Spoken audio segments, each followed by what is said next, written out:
BANDAI Spirits.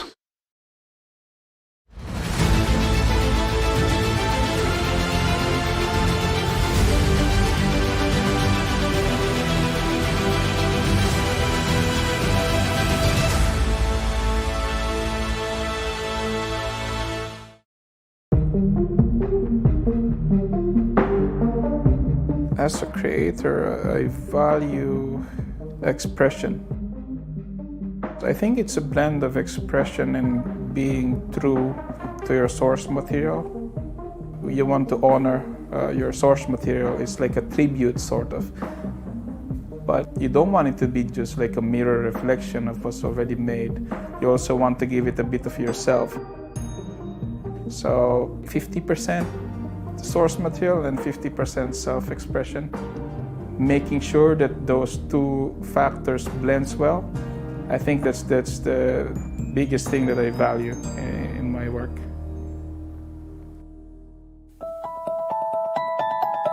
I was always one of those students sitting on the back of the class making some drawings, and I remember like just having fun with it, and then my classmates would go, I know that character. So it started from there. I'm a big fan of like Pixar films and all things animated. I'm a big fan of it. And I'm like, I want to do those things someday. And it's a bit tough in the Philippines because when I was applying for college, there's not a lot of courses that actually can offer you those kinds of things. So that option immediately gets wiped from your head. And I was like, probably not going to happen. But a specific course called Multimedia Arts got introduced that year that I graduated from high school. So I just like jump on it, and I was like, I got introduced to like 3D modeling.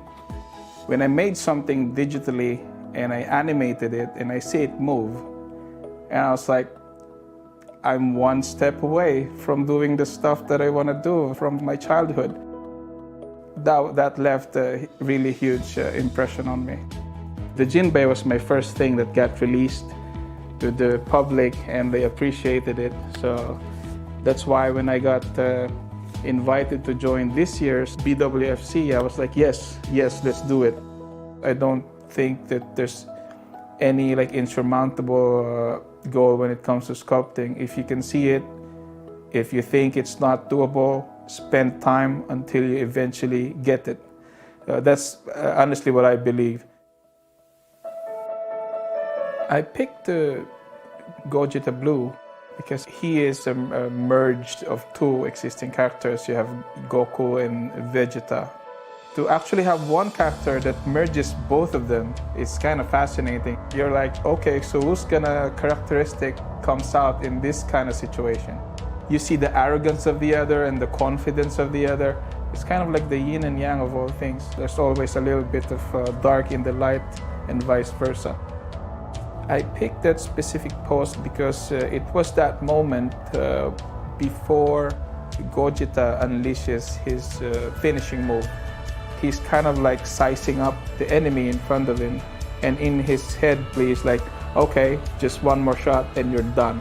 So he's kind of like sizing things up and then transitioning to the special move.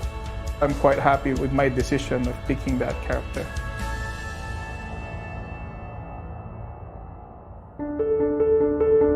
The first thing I did was to watch all available episodes or movies that involves the character.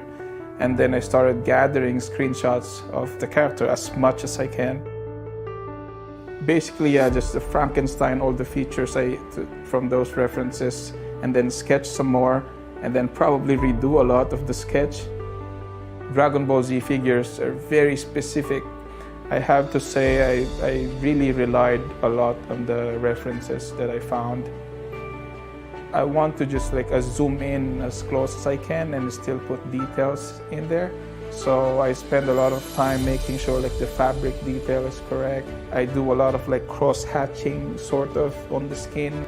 I just want to put as much detail as I can. Even the blocky hair that Gogeta actually have like I did put as much hair strands as I can. This is a funny thing because my first iteration that I submitted was actually a bit too realistic. So it was really tough finding that balance, like asking them for feedback and just like toning down the realistic approach that I once had.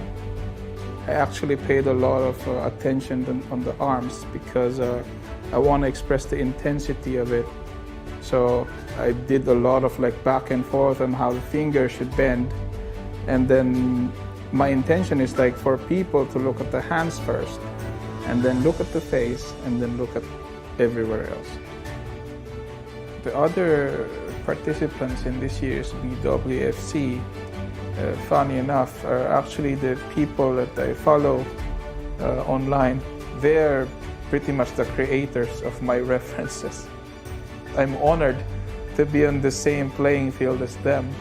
But I have to say, yeah, they're really masters of their craft. And I hope that I produce something that can be appreciated in the same level as them. Winning the grand prize or the fan award, I'd be happy because I know that people appreciated my work. As far as the prize money, I would say, I don't know, I think buy more figures, I think. Plus, it will be my resources to put on more 3D printing stuff. I really hope that the Dragon Ball fans who will buy the figure will feel the hours upon hours of love that I put into sculpting it. I tried to make a figure that I will enjoy myself as a fan. So in a way, that's what I'm hoping for others as well, that they're gonna see that I gave justice to the character, and it's a pretty badass character as well. So I want them to feel like there's a lot of effort that went into that.